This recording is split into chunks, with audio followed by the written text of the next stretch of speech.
Dollar বাজারের আরো বিস্তারিত তথ্য জানতে এবং বুঝতে একজন আলোচক আমরা আমাদের সঙ্গে যুক্ত করতে চাই। আমাদের সাথে এই মুহূর্তে যোগ দিচ্ছেন অ্যাসোসিয়েশন অফ ব্যাংকার্স বাংলাদেশ এবিবির সাবেক সভাপতি মোহাম্মদ নুরুল আমিন। আমন্ত্রণ আপনাকে বিজনেস স্টুডিওতে।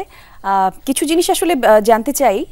কিছুক্ষণ আগেই দেখাচ্ছিলাম আমরা আমাদের প্রতিবেদনে যে ডলারের দরপতন ঠেকাতে কেন্দ্রীয় ব্যাংক দু দফায় ৪৮ কোটি ডলার কিনেছে। রফতানি আয় এবং রেমিটেন্স প্রবাহ অব্যাহত রাখতে এই উদ্যোগ নিয়েছে নিয়ন্ত্রক সংস্থা বলা হচ্ছে। মুদ্রা বাজারে এর প্রভাব কেমন পড়বে কি মনে করছেন আপনি? ধন্যবাদ। টাকার মূল্যমান ঠিক রাখা, ফরেন এক্সচেঞ্জের সঙ্গে এটার মূল্যমান ঠিক রাখার দায়িত্ব কিন্তু কেন্দ্রীয় ব্যাংকের। এবং আপনি জানেন যে মাত্র ১ মাসও হয়নি হয়তো এখনো যে আমরা এই টাকাকে ফ্লোটিং মানে মার্কেট বেসড করে দিয়েছে, ডিমান্ড সাপ্লাই বেসড করে দিয়েছে। বাংলাদেশ ব্যাংক আগে যে ডিরেক্টেড রেট বা একটা ইন্ডিকেটিভ রেট থাকতো সেটা এখন সেইভাবে আর ঘোষিত হয় না। ফলে টাকা ডিমান্ড সাপ্লাইয়ের উপরে নির্ভর মানে করারই ব্যবস্থা এখানে ছিল। খুবই উৎসাহব্যঞ্জক যে আমাদের টাকার মান বাড়ছে, কিন্তু দেখতে হবে যে এই ক্ষেত্রে ডলারের এখন যে সাপ্লাই বা রিজার্ভের যে অবস্থা, ইম্পোর্টের যে পেমেন্টের তুলনামূলক কম চাহিদা, সেই কারণেই কিন্তু এখন একটা ডলার মার্কেটে একটা সারপ্লাস বিরাজ করছে। তারপরে আরেকটি সুখকর খবর হচ্ছে যে আমরা অনেকগুলো বৈদেশিক লোন শোধ করার পরেও, আপডেটেড হওয়ার পরেও আমাদের রিজার্ভের অবস্থা মোটামুটি গ্রস রিজার্ভ এবং ৩০ বিলিয়ন ডলারের উপরে আছে, যেটাকে আমরা স্যাটিসফ্যাক্টরি বলতে পারি। যদিও আইএমএফ এর হিসাবে এটা ২৪-২৫ বিলিয়ন ডলারের মধ্যে থাকে।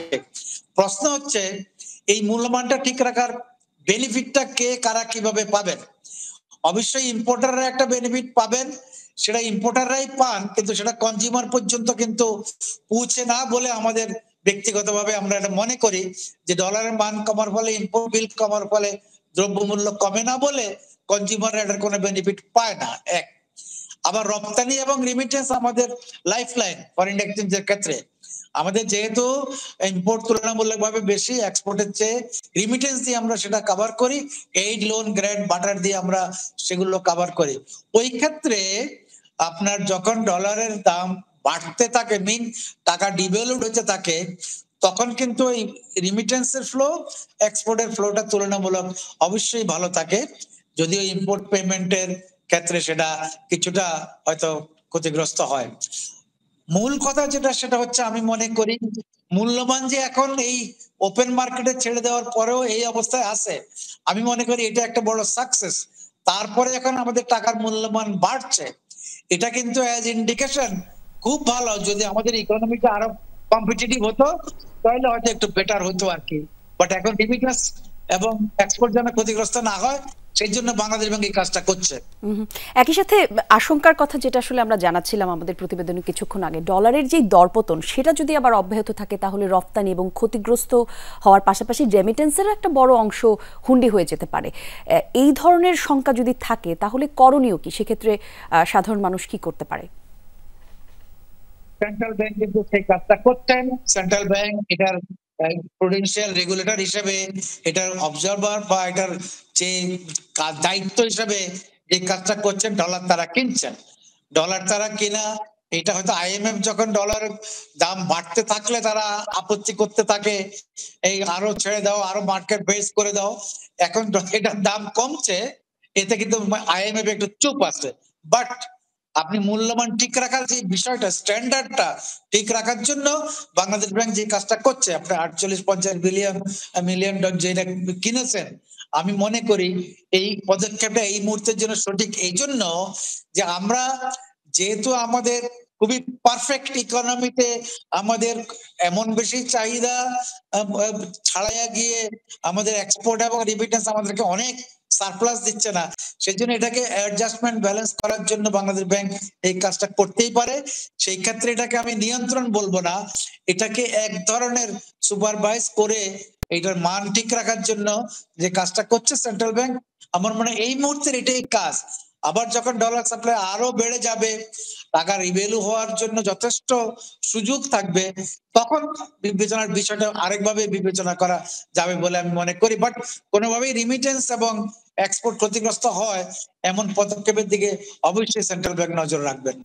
আচ্ছা, আপনি নিয়ন্ত্রণের কথা বলছিলেন, সেক্ষেত্রে আবারও একটু প্রশ্ন আসে যে ডলারের যে খোলা বাজার সেটা তাহলে কিভাবে নিয়ন্ত্রণ করা যায়, কোনো কৌশল আমাদের জানা আছে কিনা? খোলা বাজার নিয়ন্ত্রণ এক সময় যখন হচ্ছিল না তখন তো মানি এক্সচেঞ্জের লাইসেন্সটা দেওয়া হলো। তাহলে মানি এক্সচেঞ্জ গুলোকে যখন এই লাইসেন্সটা দেওয়া হলো, তারা কিভাবে কি কাজ করছে, তার নিয়ন্ত্রণ কতটুকু করা হয়েছে বা করা হচ্ছে। আমি জানি যে অনেকগুলো মানি চেঞ্জারের লাইসেন্স ক্যান্সেল করা হচ্ছে, তারপরও তার আড়ালে তারা কি করে। আর হুন্ডি একটা আদিম সিস্টেম, এটাকে এই মেকানিজম দিয়ে কভার করতে হবে, এটা বন্ধ করা যাবে না। হুন্ডি কখনো কোনো দেশে কখনো বন্ধ করা যাবে বলে আমার মনে হয় না, কারণ হচ্ছে একটা ছায়া ইকোনমি, শ্যাডো ইকোনমি বা একটা যে ধরনের পাচার থেকে আরম্ভ করে অন্যান্য কাজগুলোর জন্য এই এই মার্কেটটা আছে, থাকবে। বাট আপনি দেখেন গত 1 বছর ধরে যে আমাদের রেট অ্যাডজাস্টমেন্ট এবং ইনসেনটিভ দেওয়ার কারণে রিমিটেন্স কন্টিনিউয়াসলি বাড়ছে। এইভাবেই ওদেরকে এইদিকে ফর্মাল চ্যানেলের দিকে টেনে আনতে হবে। আমাদের যেটা চ্যালেঞ্জ সেটা হচ্ছে যে ওপেন মার্কেটের কে কখন কিভাবে করে চোরাগুপ্তা বাজারটা করা যায় না, বাট মানি চেঞ্জাররা করে কিনা এটা ভেরি ইম্পর্টেন্ট। ব্যাংকগুলো এটা করে না আমি নিশ্চিত, কারণ ওই পরিমাণ ডলার ব্যাংক ক্যাশ হোল্ডও করতে পারে না, করতে পারে না। মানি চেঞ্জারের উপর নিয়ন্ত্রণটা বাড়ানো জরুরি বলে আমরা মনে করি। জি, আর হুন্ডি রোধে যা যা ব্যবস্থা নেওয়া দরকার সেটা করা উচিত। সেটা করা উচিত। জি, আপনাকে অনেক ধন্যবাদ মোহাম্মদ নুরুল আমিন, আমাদের সঙ্গে যুক্ত হলেন, মূল্যবান সময় দিলেন।